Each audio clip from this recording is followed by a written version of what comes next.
Hey, Mountain Community. Hope you are all doing well. Hope everybody's having a happy Christmas and New Year. Today, I'm going to be talking about 5 album covers that were changed years after the original album was released because either the artist or the record company thought that the album needed an upgrade and that the original cover was not good enough.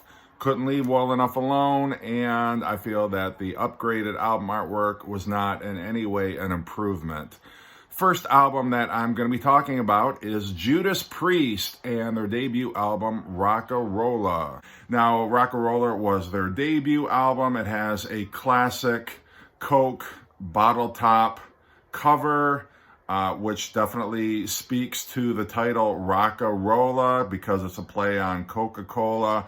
Obviously, but inexplicably, and I think this was when the album came out on CD, if I'm not mistaken, they changed the artwork to this, which makes absolutely no sense at all. How in the F does that relate to Rock-A-Rolla? It makes no sense at all. It's kind of ridiculous, if you ask me, but they did it. And I think they felt like, well, all our other album covers kind of have that whole dragons and wizards and shit like that. So they felt they had to do it for their debut album as well, so it didn't stick out like a sore thumb, I suppose. But nonetheless, I think it was a mistake. Second album that I want to talk about is the band The, which was a kind of a new wave alternative group. Matt Johnson is the primary singer-songwriter, if you will. Basically, the whole band is Matt Johnson, and he kind of surrounds himself with a cast of studio musicians or hired hands. Kind of the band lineup changes with each album. I don't think he's putting out music anymore, but he was active in the 80s and early 90s for an album or two. But his album Infected had fantastic album artwork. I love the artwork. Just perfectly captures the infected theme of the album.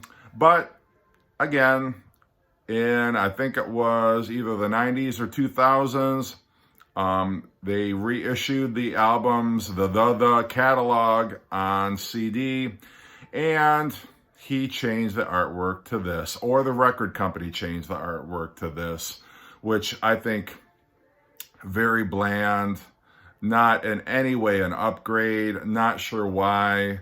Pretty much all the albums that they changed look this way with just Matt Johnson in different angles or different close-ups, but I don't care for it at all. I think it was a mistake, and I hope that they eventually restore that artwork if they haven't done so already.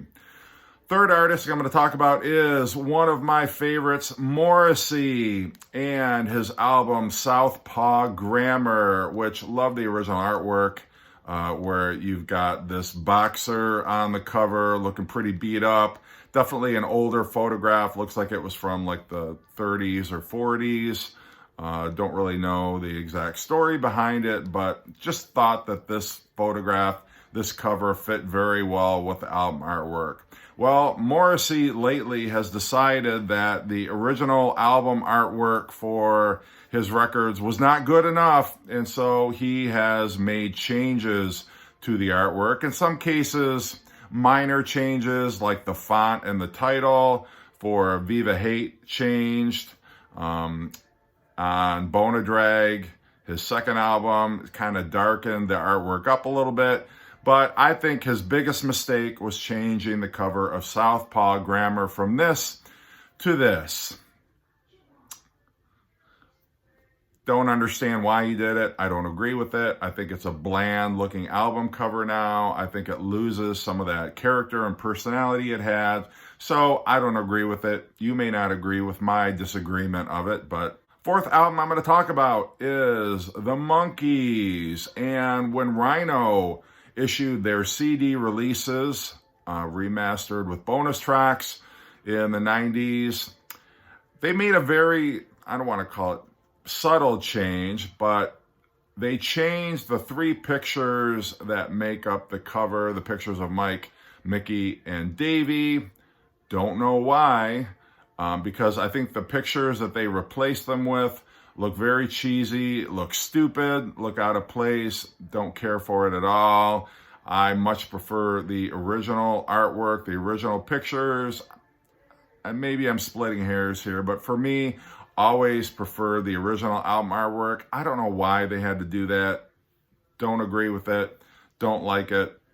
I'm glad the vinyl still has the original and the cassette, but if you come out with a new CD release for this, can you please just change it back? Fifth album I'm going to talk about is Kiss, maybe the most famous of all the albums I'm talking about. Kiss, Creatures of the Night, which had a very, very cool original cover. Now, Ace Frehley is on this cover, although he doesn't actually play on the record. But it's in keeping with the makeup theme. Kiss, I get it. They were still trying to leave the impression that Ace Frehley was still in the band at this time, which he was not. But later on, they were in the non-makeup era and made the baffling decision to go back and change the artwork on Creatures of the Night with another guitarist who doesn't play on the album, Bruce Kulick. But at least they're not wearing makeup, I guess. Fortunately, when they reissued it on CD, the Kiss remasters, they changed the back. So I think the vinyl edition of this non-makeup Bruce Kulick cover, I think is pretty rare right now. I don't think it was ever issued on CD. I think it was only on vinyl. But nonetheless, I think a big mistake, and I'm glad that they have since rectified it. The last album that I'm going to show is from Pink Floyd, and one of their most iconic, if not their most iconic album cover, Dark Side of the Moon. This is the original album cover, and in the 1990s, when they were remastering Pink Floyd's catalog, they made some changes to the classic Pink Floyd Hypnosis album covers, and they changed the painted prism of the original cover to an actual silver prism. So you would have what it actually would look like if you shot a beam of light into it, and the rainbow effect, or whatever you call it. Not a fan of it. Don't monkey with a classic like Dark Side of the Moon. I know it's kind of a subtle difference, and people would be like, well, big deal. Well, it is a big deal because I prefer the original. I don't care. I've never cared for that silver change cover that they did on the 94 remaster, but you may feel differently, but that's my take on it. Anyway, hope you are enjoying the holiday season, and let me know your comments. Am I off base? Do you agree with me, or do you have other suggestions for covers that they botched trying to upgrade? All right, take care.